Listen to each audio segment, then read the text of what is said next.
Em letras brancas sobre tela preta, não recomendado para menores de 14 anos. Realização e produção: Companhia de Solos e Bem Acompanhados e Filmes de Junho Produtora. Coprodução: Sala Filmes, Convergência Produtora, Padrinho Agência de Conteúdo, Ideia, Ação, Design e Planejamento e Sorte Produções. Assessoria Jurídica: Gabriela Souza, Advocacia para Mulheres. Apoio: Sintrajuf RS. Criação e direção: Débora Finocchiaro, Luiz Alberto Cassol. Sobre fundo azulado, traços brancos desenham uma janela com 2 folhas quadriculadas que se abrem. No vão, a palavra confessionário. Abaixo, em letras cursivas, relatos de casa. Episódio 6. Jordana, com Amanda Gatti. Ela é branca, tem o rosto redondo e usa os cabelos castanhos bem curtos, repicados e com franja. Oi, eu sou a Jordana, eu tenho 21 anos e estou participando aqui da campanha do confessionário. Tem bochechas salientes. Enfim, para contar o que passou comigo, uma amiga me passou um contato de um fotógrafo. E olhos amendoados. Porque muitas pessoas diziam que eu tinha jeito com fotografia, enfim, queria fazer um book fotográfico. E aí eu tava falando com esse fotógrafo no Instagram. A imagem dela agora na tela de um computador. O meu namorado, ele não sabia desse book fotográfico, porque ele é ciumento. E ele ia me matar se ele soubesse. Outro dia ele me deu um tapa. Eu apagava as mensagens que esse fotógrafo me enviava, porque eu não queria que ele visse. Mas bom, a gente combinou uma data e um local. O fotógrafo disse que o estúdio era na casa dele mesmo. E, bom, no dia eu já fui maquiada, me maquiei em casa. Ele tinha pedido para eu levar algumas opções de roupa. Tinha até dito que eu podia levar um biquíni, uma lingerie. E aí eu cheguei lá, ele abriu a porta com um sorriso. Eu achei ele bem massa, pareceu legal. E aí tava tudo montado já, tinha na sala uma parede branca. Olha como se visse a parede. Preta. Tinha um banquinho, tava o tripé. Gesticula. A câmera. E aí ele apontou ali para um banheiro e disse, pode botar a primeira roupa. Tá, e eu voltei. Ele disse para eu me posicionar no banquinho que ele ia fazer uns testes primeiro. E aí ele foi fotografando. Eu dizia, dá um sorriso. Agora é séria.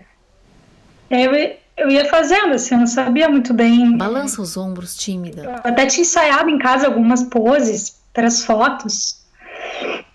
Aí ele viu que eu tava, não sei, eu tava meio dura ali, não tava.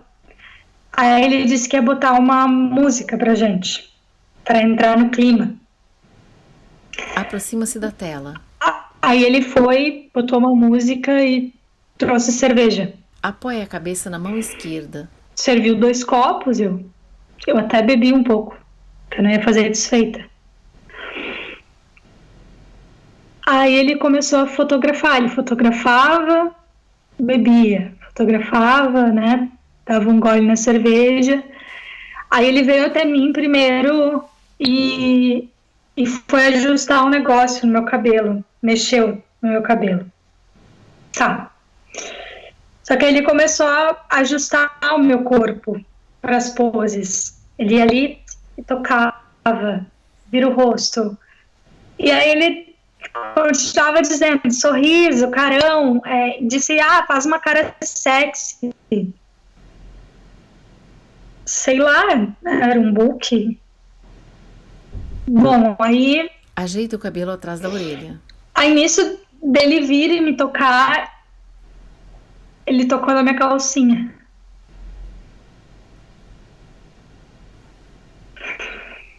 Angustiada, baixa o olhar. E na hora eu congelei.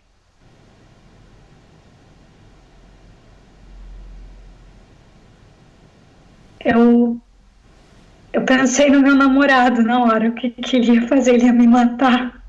Se ele soubesse que um outro cara tinha tocado. Arregala os olhos. Em mim. Seu rosto preenche a tela. E ao mesmo tempo eu tava ali tremendo e eu deixei ele me tocar.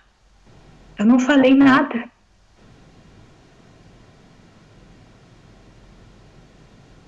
Ele tocou na minha vagina, me estimulando. Tocou nos meus seios, tocou no meu rosto. Faz cara de nojo. Beijou com bafo de cerveja. Imagem alternada entre a tela inteira e a tela do notebook. E aí ele voltou para trás da câmera, no tripé, porque nessa hora ele já não estava nem mais fotografando. E eu tava ali naquele banquinho sentada, congelada. Eu nem lembro que posição que eu tava ali. E aí ele disse, vai lá agora no banheiro e põe outra roupa. Ela olha para o lado, gesticula. Eu nem consigo pensar no tempo que passou isso direito. Eu só lembro eu entrei no banheiro, tinha um espelho, eu fiquei me olhando no espelho. Perplexa, aproxima-se e olha fixo como se a tela fosse o espelho. Eu tava me sentindo culpada por aquilo que tinha acontecido, porque eu não fiz nada. Eu fiquei me olhando, chorando. Na hora eu só lembro que eu peguei minhas roupas, as que eu tinha vindo, vesti, e aí eu fui indo pelo corredor, parei, respirei, olhei pra ele e disse, eu preciso ir embora. Ele, mas agora que tava bom a sessão de fotos, né, agora que a gente tá no clima. Aí, ele abriu a porta, eu fui embora, ele diz, depois a gente fotografa o resto, a gente continua onde a gente parou. Eu peguei um ônibus, fui pra casa, a minha mãe me recebeu, perguntou, filha, como é que foi as fotos? Ficaram bonitas? Eu falei, Fui pro meu quarto, eu peguei o Instagram e eu comecei a olhar o perfil dele. Eu não conseguia parar de olhar o perfil dele, eu ficava olhando aquele perfil, eu ficava olhando as fotos. Imagem trava e fica sem foco. Das outras meninas que ele tinha fotografado e pensando, será que foi só comigo? Eu fiquei pensando que não. Foi comigo. Sorri, tensa. Eu devo ter provocado aquilo, não sei. Ele olhou pra mim, ele deve ter me achado bonita e...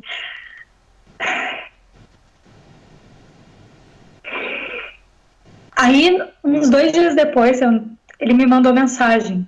Eu não tinha falado com ele até então. E ele falou, vamos fazer as fotos. Vamos continuar as fotos. Nossa, foi tão bom, né, aquele dia. A imagem desfoca outra vez. Aí eu parei para pensar que... Aperta os lábios, nervosa. Alguma coisa estava errada ali. Eu não tinha provocado nada. Mas isso eu só pensei depois de um tempo. Porque eu não estava acreditando que tivesse sido um abuso. E eu achei que eu fosse... que eu fosse ficar bem depois. Mas eu não conseguia parar de pensar naquilo. E ainda menti, porque eu não podia dizer pro meu namorado, imagina dizer pra minha mãe o que tinha acontecido. Aí, por conta, eu resolvi procurar uma advogada para dar ocorrência. Ela me orientou tirar print de todas as fotos, né, tirar fotos de todas as mensagens do Instagram que ele tinha me enviado, como prova. E eu tinha, né, apagado as primeiras mensagens quando eu conversei com ele, porque meu namorado não podia ver o meu celular.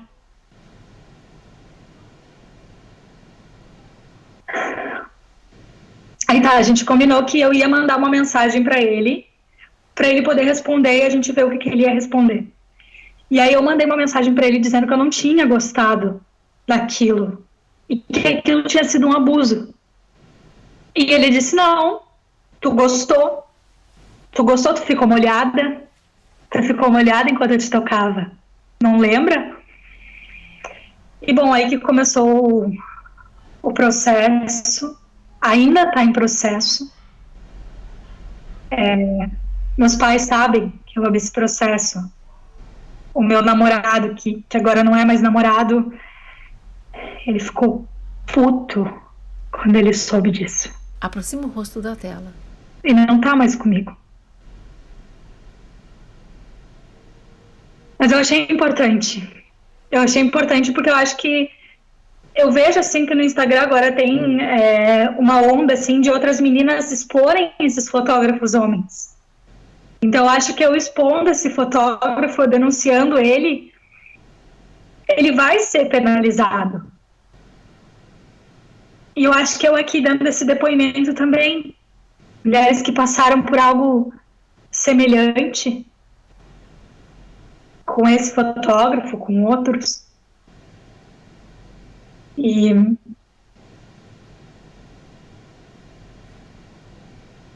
eu acredito nisso. A tela escurece. Logo: confessionário e relatos de casa. Gabriela Souza, Advocacia para Mulheres. Muitas mulheres acabam sendo vítimas de violências de gênero, violências sexuais, assédios sexuais, cometidos por homens que têm um poder hierárquico diferenciado. Não apenas um chefe no ambiente de trabalho, mas também alguém que ela tem respeito, que ela tem admiração, alguém cuja postura social seja irreparável. Então, a gente escuta diversos relatos de médicos, professores, chefes, fotógrafos, artistas, que usam o seu poder hierárquico para cometer violências contra as mulheres. Nos Estados Unidos, eles chamam esses homens de predadores e não de assediadores. Eu acho que a palavra predador é muito correta quando a gente sabe que ela que é exatamente dessa forma predatória que essa violência ela acontece, que essa violência ela é cometida. Os homens, eles estão muito certos do seu direito predatório com o corpo daquelas mulheres, com a vontade daquelas mulheres. E eles não pedem licença, eles tomam para si o seu desejo, a sua vontade de saciar algum desejo sexual. Tem cabelos pretos e crespos. Isso para uma mulher é destruidor. No momento em que muitas mulheres tentam melhorar de vida, usam o trabalho para ter independência financeira, que é tão importante para sair de relacionamentos abusivos, e essas mulheres acabam sofrendo violências que são exatamente predatórias. Usa óculos de grau. E a gente precisa começar a conversar de assédio e dos reflexos psicológicos, dos reflexos sociais que uma vítima de um assédio, que uma vítima de um predador carrega consigo a vida inteira. Recentemente, a gente ouviu falar muito numa campanha chamada Me Too, que foi uma campanha onde algumas mulheres denunciaram homens muito poderosos. E aquilo foi tomando uma proporção muito grande, porque outras vítimas perceberam que também tinha acontecido com elas e acabaram denunciando. E as denúncias, elas acontecem como um enxame, porque uma vítima que tem coragem de denunciar, ela traz consigo também a oportunidade de outras mulheres que tinham medo, que achavam que estavam loucas, ou que achavam que aquele homem tinha tanto poder perante elas que jamais teria resultado. Aqui no Brasil a gente tem algumas personalidades, como o médico Roger Abdelmaci, como o religioso João de Deus, e como tantos outros que não têm um nome tão conhecido, mas que tem um poder diante daquela localidade, diante daquela comunidade. E essas denúncias, elas são importantíssimas, porque é indispensável para a gente falar de igualdade de gênero, a gente não falar apenas de violência doméstica, mas de todas as violências visíveis e invisíveis que uma mulher sofre em razão de existir como mulher. A tela escurece. Elenco primeira temporada: Amanda Gatti, Arlete Cunha, Cibele Sastre, Dani Dejade, Danuta Zagueto, Débora Finocchiaro, Eleonora Prado, Graziela Pires, Laura Medina. Criação, direção e roteiro: Débora Finocchiaro e Luiz Alberto Cassol. Adaptação coletiva a partir de relatos de Gabriela Souza, de notícias e histórias diversas. Preparação de elenco: Débora Finocchiaro. Montagem e desenho de som: Leonardo Capellati. Direção de fotografia: Fred Paz. Direção de produção: Leonardo Peixoto. Trilha sonora: Laura Finocchiaro. Design gráfico: Luciano Ribas. Vinheta: Victor dos Santos Roberts. Audiodescrição: Marilane Castro da Costa e Felipe Mianes. Libras: Ângela Russo. Assessoria de imprensa: Padrinho Agência de Conteúdo, Tatiana Bandeira, Igor Morandi, Alexandra Zanella. Apoio comunicação: Luciana Betoni, Juliana Cohen, Luísa Soares, Kathleen Santos, Bettine de Paris, Mirella Joyce, Camila Lourenci. Assessoria jurídica: Gabriela Souza, Advocacia para Mulheres. Produção executiva: Alexandra Zanella, Débora Finocchiaro, Luiz Alberto Cassol. Logos de realizadores, produtores e apoiador. Brasil 2020. Para denúncias, procure a Delegacia da Mulher da sua cidade ou Disque 180. Coletivos como As Justiceiras e Mapa do Acolhimento estão preparados para acolher mulheres vítimas de violência. Justiceiras, WhatsApp 11 99 639 1212. Mapa do Acolhimento, www.mapadoacolhimento.org.